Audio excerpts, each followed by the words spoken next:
welcome to Lightmap by SIFTER. My name is Giovanni. I'm the executive producer. On this episode is a game that I think a lot of you have been looking forward to. It's the classic RPG Fallout-inspired, set in Western Australia game, Broken Roads by Drop Bear Bytes. Our guests on this episode are Ritchie and Kerst from the team. Hello to you both. Thanks for joining us. Cool. Thanks for inviting us. We can't wait to learn a little bit more about how you've built out this world, invented a post-apocalyptic Australia. So let's jump in. If you like insightful discussions about those high-profile games that everyone's talking about, then why not check out SIFTER's other podcast, Mainstream, in your podcast feed right now. We talk about those high-profile titles, those AAAs, some of those other smaller indie darlings, featuring insights from the award-winning SIFTER team and other special guests. You can find Mainstream in your podcast player. That's on Apple Podcasts, on Spotify, Google Podcasts, or head to the SIFTER website, that's sifter.com.au. Firstly, for people who haven't come across Broken Roads before, it had a big splashy announce during Gamescom, got a big publisher attachment to it. But if people haven't heard of the game before, how would you describe it? Well, it's a traditional isometric role-playing game. It's definitely in the vein of Fallout and Baldur's Gate, and I guess more recently Disco Elysium as well as the easy comparison. Set in a post-apocalyptic future Australia. And yeah, very much a work of love for the studio over the last 2.5 years. What was the genesis point for making this story? Well, I started with the idea of traveling all the way across Australia, from Perth to, up in Queensland, up to the Daintree, and just WA itself proved to be, have more than enough, and then just the wheatbelt of WA proved to have just more than enough. Beyond just game scope and what we could get in there, it was we won't even be able to touch deeply on any particular area. If we start in WA and go through the Nullarbor and get into Victorian and go all these places, we're just gonna go really, really broad and not very, very deep at all. So we made up our minds, maybe within the first 6 weeks or so, to just say, nope, this is all going to be in Western Australia. And that's about the setting. In terms of the story, I wanted to do something post-apocalyptic and not just a nuclear bomb Fallout style post-apocalyptic, but if you could have humans making the worst decisions every time they have an opportunity to improve, everything from climate change to political divisiveness and political extremism and hunger and famine and, dealing with rising sea levels, all those different kinds of things play in, as well as war and nuclear bombs and that kind of stuff all together. And then it just kind of grew out from there. We had a couple of ideas for some characters. Kirsten did some very early concepts, and it just kind of a little bit organically grew out of the combination of ideas and images and some voice recordings that we did with Amy Smith. Just kind of developed into the story that we can't tell you too much about right now, other than sort of what's been seen publicly. So yeah, that's it. I'm really interested about how this world is going to be built out. There's obviously, a visual look that is similar to the Fallout games. You can see that inspiration has come through there. But Kirsten, can you tell me about how, what sort of touchstones you're looking at when building out the world so it feels like it's believably post-apocalyptic Australia? Oh boy, there's a lot. We try to reference as much as possible, not only from real life, but also other games. I mean, that's just what you do. You don't want to, we're not trying to recreate the wheel or anything like that. But I mean, a lot of it, especially when it comes to post-apoc Australia, just comes from the people that live here. I've mentioned this before in some other interviews that we look to Opal Hunters, and it's Gold Hunters Gold Hunters 2, I think. I can't remember what it's called, but Aussie Gold Hunters. Aussie Gold Hunters. That was one of the really critical resources for me, at least. I just stumbled across it on Foxtel Go. One of the rarer things that people don't usually have access to. And there's all these people just absolutely living in the dirt, shanty kind of housing, makeshift this, it just looks exactly like what we wanted for the game and what it should be. Like, you can't make this up. um, so yeah, that's been a huge influence there. And then of course we've got sort of our own flavor on our how the apocalypse happened and what's happened after that. That's had an influence on it as well. But there's just so many resources from normal life that are just there. And I mean, look at all the other kinds of pop culture that are out there. I think someone even commented on our um, what was our trailer and said, this isn't post-apoc. This is just the middle of Western Australia. And I'm like, well, you're not wrong. you know. So yeah. I've been to some of those places, and yeah, they do look pretty similar. Funnily enough, I think it's really interesting as well because obviously the Fallout series very clearly was influenced by the Mad Max series, which was this Australian post-apocalyptic series. Is it interesting to be able to bring it back to its roots in a way, to kind of bring it all back into one? No, that's really cool. There's Fallout is so clearly influenced by Mad Max. We're so clearly influenced by Fallout, and Mad Max and Fallout were also influenced by other older post-apocalyptic stories. And there is something cool about being able to reference the references. So yeah, it's great. Can you tell me, I know we can't go into a huge amount of details about the story, but I want to know what is the sort of story that you want to tell? I know there is sort of a number of hard choices that has to be made as you're kind of progressing through it, but what is this story that you want people to experience when they're playing Broken Roads? The main thing we want to explore is putting people in difficult situations where they might understand why somebody could justify something that at the moment they is completely against their worldview. How you might understand that, given what somebody else is going through, those decisions, obviously, extrapolated quite large in a post-apoc world, but the thought of what would I do differently in different circumstances, and we look at things like regret and obviously like community, and we are working pretty hard on what we're trying to get right with the First Nations and Indigenous narrative consultants that we've got on. That stuff is obviously super important. There's stories there that we're busy working through. We'll show a lot more about that later. I've been pretty interested in looking at what is some overlap between Western ideas of justice that are compatible or comparable or different to First Nations handling of justice and so on. And just something that's fun. The main driving thing is it's fun. You're not going to be we're not going to be preaching at you. We're not going to be pushing, this is how you should think after you play the game. We really want people to be able to be motivated by whatever it is they want to take through the game. And then every path is viable and every path has good justifications. And none of the 4 quadrants are going to be caricatures of, the humanist is just good and the Machiavellian is just selfish. Like, we're really trying to look at the blending of how somebody can be made up of many different parts. The idea of people not being one-dimensional things was part of what inspired the moral compass in the first place, and now we're able to explore that and tell stories around that. Is there a part of post-apocalyptic fiction that you just think doesn't quite mesh with what Australia is, or what Australia could be? Are there any aspects of those stories that you think just don't fit in that context? And if you're talking about a story that's being set in an Australia of the future, wouldn't make sense if we were telling that sort of story. I mean, Kerst, I don't know if you want to field that one. If there's anything that you think is particularly unique about Australia, because I've only been living here for less than 5 years, and I've got some ideas, but I think you're in a much better position to answer this than me. I mean, there's a bit, especially. I mean, I'm a hardcore Fallout fan, hardcore, and I think.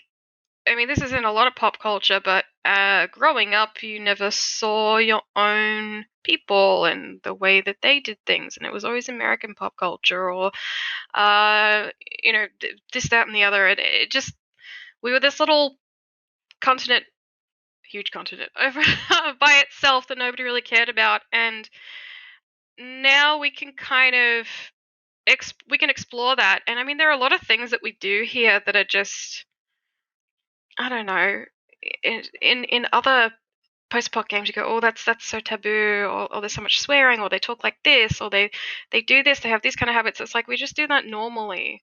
um so um there's a sense of humor also that Australia has, which we can get across. And I mean, our game deals with serious topics, but honestly we have a lot of fun with it. We're always trying to put the jokes in there, and yeah, I really didn't really, especially playing Fallout games when I was younger. It was just, they're all very serious. Whereas I don't feel the same way about this game. I feel like it's very, very open ended, and we can really, there's no mold set for us, and we can really just have fun with it. Absolutely. So I think we're going to have hopefully satisfy those that are looking for the Australia that they know through whatever Crocodile Dundee. Maybe that's the furthest end of one side, but then also like, no, actually, there's a lot more to Australia than some of those shrimp on the Barbie stereotypes. Yeah, it sounds like in some aspects it's an advantage, because obviously the audience is kind of primed for more of these sorts of stories, but communicating exactly what your game is, is it tricky? That's what I'm curious to know. I think the game and the UI design and the fixed camera, it speaks to the audience that is already looking for this. Like, we knew who our market was before we started developing the game. We knew who we were trying to target. We knew how we were going to position ourselves in relation to many of those titles and others that are still in development at the moment. And we didn't know. We had Disco Elysium obviously as a competitive title when we were doing our analysis. We didn't know it was going to be the success that it was. But we still had differentiated ourselves in a few areas. And people that are expecting the Disco Elysium experience, they can get some of that, but there's a very different thing going on here with like multiple companions and the way you can go between different towns and the type of reactivity that's quite different. So it's also got more traditional RPG mechanics, like different kinds of stats. We don't have the thought cabinet and whatever else is unique to Disco Elysium. So yeah, it's just about, we're trying to reach a particular audience that I think we've been pretty successful with the video and the screenshots and the way we're speaking about this game, and just like making no bones about, yep, totally. If you love Fallout, Planescape Torment, Baldur's Gate, like, come check it out. If you enjoyed Shadowrun or Pillars, check it out. And thankfully, the people that are big fans of Disco Elysium seem quite interested in this as well, and that's cool. Like, hopefully, there's enough overlap there that they will like the story. I think visually we've nailed that, and it's very easy to share visuals. The story will have to wait until people can experience it. We've got some incredibly strong writers on the team that have been around for a long time, worked on the games that influenced Disco Elysium. If you want to be specific about like Fallout 2, Planescape Torment, and so on. So yeah, it's been an advantage because it's definitely brought more people to it, because this looks like something they already love. And then it's also been something where the expectations from that game could be slightly different for what we're doing with Broken Roads. I'm curious for both of you, as fans of this series. It looked for a time that the sort of classic RPG of the late 90s, early 2000s was basically going to go away, but it seems to be having this moment now. Even, we've had Wasteland 2, which was extremely successful, Wasteland 3 that's come out as well. These big studios that were the original genesis of these series are now being picked up and are working on lots of different things. Why is it, do you think, that we've now had this moment where this sort of game is re-finding the audience or discovering a new audience? Oh, I mean, from a visual perspective, I can definitely weigh in on that. I mean, the popularity of the games, the people playing the games, I don't think ever went away. I think just at the forefront. I worked at EB Games for many, many years, so I just saw like what people wanted to buy. and what was flashy and what ended up in the stockings at Christmas and all that sort of stuff. And I think over the time when Call of Duty and stuff just started going, whoosh, they'd be pumping out games every couple of years, and um, it gave everyone the impression that games were just so easy to make. But they were really relying on the technology that was developing the hardware to show off these realistic looking graphics. And that was like the hot topic because it was just something that had never been done before, for video games at least. Or very rarely at least. So it was impressive. It was great. But then it starts to get tiring after a while, and the next Call of Duty, and the next, and the next, and the next. So then people started looking into indie games, and they started seeing games that were made by hand, or just made in a different way, and giving them a chance, and falling in love with the stories, and appreciating things like visual novels and stuff, which have been around for yonks, right? But culturally, I think in the West, not so much. People didn't really appreciate that so much. Like, speaking of tactical RPGs, I love oh, it's just gone right out of my head. Hasn't it? Fire Emblem. Thank you, Craig. Fire Emblem. I've sunk so many hours into Fire Emblem. So, super jazzed to be working on another turn. Well, not another. To be working on a turn-based game. Full stop. But yeah, the more artistic side and is just being appreciated more. And when devs talk about how they made their games and open up a bit more, like it's not all magic, and it's more of an art form, and games are more of an experience, and it's opened up so much, and it's basically like, here where they were, this is what was impressive before. It was realistic graphics, but now we want to be more thoroughly entertained and have a fuller experience. And I mean, I'll play a shoot 'em up game any day, right? But yeah, games as a form of entertainment, I think, is being appreciated much more. And as we're all getting older as well, they're realizing that, hey, games aren't just for kids. And people who just have more worldly experience are craving some deeper stories and those sorts of things to relate to. So, yeah, there's my rant about why all these games have come back. Yeah. I did see that in Exile sharing your trailer when it came out. I was excited to see that sort of experience is happening for you. Craig, I'm curious because you have a background in as being a journalist and in marketing as well. In terms of how you approached it when you were sort of covering games or working in sort of promotion of things, versus now being on the other side of that coin and actually developing and talking to press and influencers and stuff. What has that experience sort of taught you? Well, I've had a business and marketing first approach to setting up Drop Bear Bytes and establishing the brand of Broken Roads from the outset. So I've had that sort of brand and marketing approach to this product, spending more on, say, key art and a slightly larger booth at PAX, and getting press releases ready and leaning on every single favor and old contact and whatever I could for the first announcement in October 2019, and taking that approach that I do think too many indies, they know it's important, but they're still underappreciated. And despite all the GDC talks and whatever, people are still going to ignore it. Of, no, let's make the game and market it when it comes out. Or we'll pay an agency to do some press releases and speak to some influencers like when we're ready. You just have to look at how many games are released on Steam, how easy it is to make games, obviously in relative terms, with the tools like Unity and the graphics, video and photo editing and free art tools and just everything that's there. If you've got the time, access to a computer, helps if you can speak English, so you can do all the learning, reading, watching the YouTube and training stuff. The barrier to entry to making new products is really low. There are now more and more schools and tertiary education courses and degrees in this, and the market is being flooded by talent and product. And the only way that you can compete with that is to be seen and be known. And so that's how I've approached getting this game known and establishing a brand as a first step, really, and applying just what I'd learned what was I interested in as a journalist and a reader of games mags and viewer of games websites and videos, and yeah, just as a marketing, with a background in marketing, just applying that and kind of knowing, hey, what's worked before? Let's try that again on this game.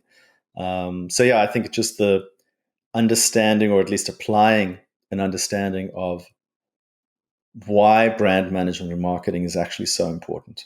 Kirsten, I'm curious because you mentioned that you started your days working at EB Games, selling games to people, and now you've got this thing where you're making games yourself. Can you tell me, what's some of the advice you'd like to give to yourself or others who might be thinking of the same sort of thing as they're putting stuff on shelves, wanting to make games that you wish you knew Oh at the time? man, I turned to my manager one day and said, "Wouldn't it be cool if I saw I'm going to put a game on that shelf." Basically, is what he said, and I am. But I mean, I've been teaching actually games for quite some time now. And I mean, the advice that I always give is like, it's gonna be hard. Any kind of profession, it doesn't matter if you're a doctor, it doesn't matter if you're an artist, it doesn't matter. It's gonna take you years to master it. It's going to take a lot of hard work. You've got to be dedicated, and you've got to be kind to yourself as well. You're going to go through some really big ups and downs. You're going to fail a lot, and that's awesome. Fail fast is one of the best ways to learn. And build each other up as well with your classmates. Make little games, support each other. Don't compete.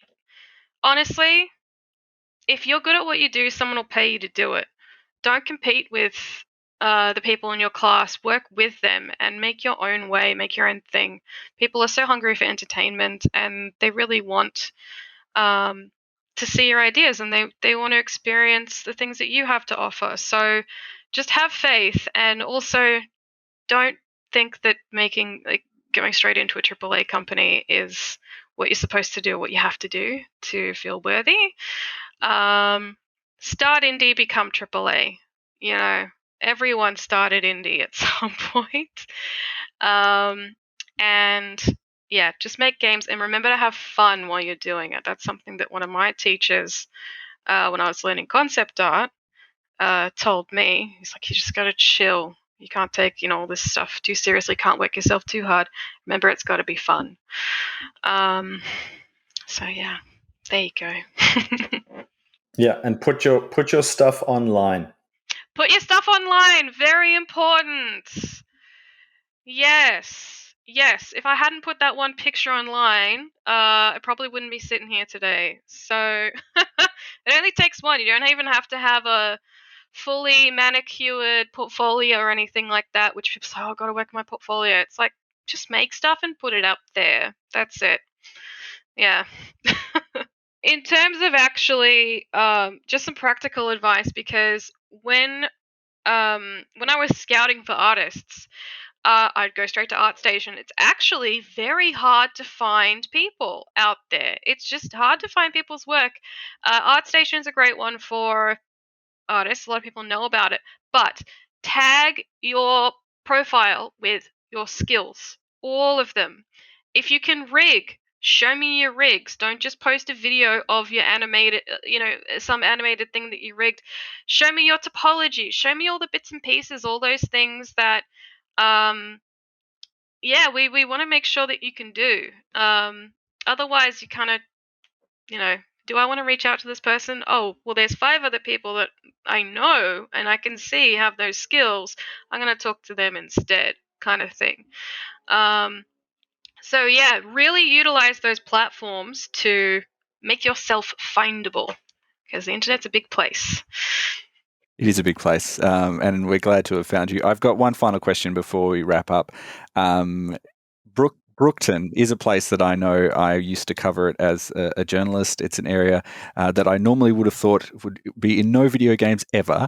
How did you end up with Brookton as the location for this game, and what's some of the favourite parts of that world that you've built out in Broken Roads? Well, that goes back to the where we're going to start this journey and how far along we're going to take it, I should say. And the idea was that Perth was always destroyed. So you wouldn't be in Perth, you'd be near there, and what kind of made sense. And it started off with just like Google Maps and Wikipedia and Google Street View and looking at a whole lot of places.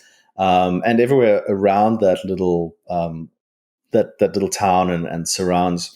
And it just, this had all of the makings of what we needed, size-wise, location-wise, reasonably far enough away that it could have survived certain kinds of attacks and not be in a radiation zone. And, all those kinds of things worked out for us, as well as, we also wanted to have like this farming underpinning, at least at the start of the game, and the proximity to various other places, how quickly you can get onto the highway, as well as there is an old train route, and there's just some things that worked really well. So we looked at a whole bunch of towns, and Brookton, location and a few other little features around there.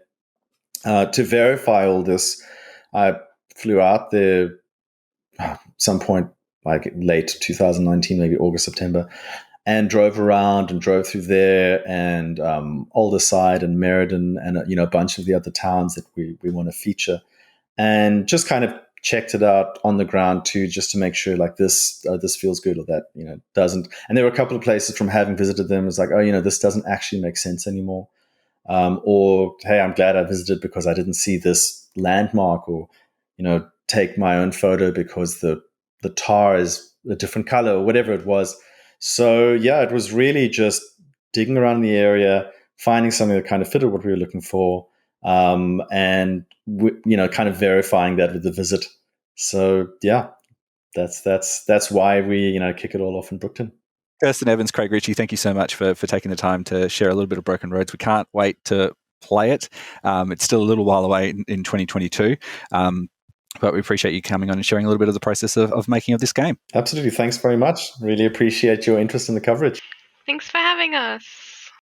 SIFTER is produced by Nicholas Kennedy, Scott Quigg, Sarah Ireland, Fiona Bartholomaeus, Daniel Ang, and Adam Christou. Mitchell Lowe is our senior producer. My name's Giovanni. I'm the executive producer. As always, we'll be putting links up to everything we talked about on our website and in the show notes. You can find out everything, all the games we talked about, learn more about that as well. While you're on our website, you'll find heaps of other great articles, interviews, gameplay with lots of different other interesting things. And if you're online and want to join the SIFTER community on Discord, that's sifter.com.au/Discord. There's heaps of interesting stuff there for you to check out. A great supportive community. We'd love to have you to be a part of it. Share your work. Tell us what you've been working on recently. That's sifter.com.au/Discord. And if you'd like to support the show, the best free thing you can do is to share it with your friends. Tell people that you think might like it, who might enjoy what we do. Word of mouth is one of the best things you can do for independent podcasts like us. So tell someone who you know would enjoy what we do to check us out. That's really good. And if you've got a few extra bucks and you want to deck yourself out in some really cool, unique designs, why not head to the SIFTER store? We've got some great video game inspired t-shirts that you can purchase. And the money goes into making great new interviews, new stories, finding great stuff, bringing that to you as well. So to do that, head to sifter.store. That address again, sifter.store. That's all the time we have for this episode. Until next time, have fun.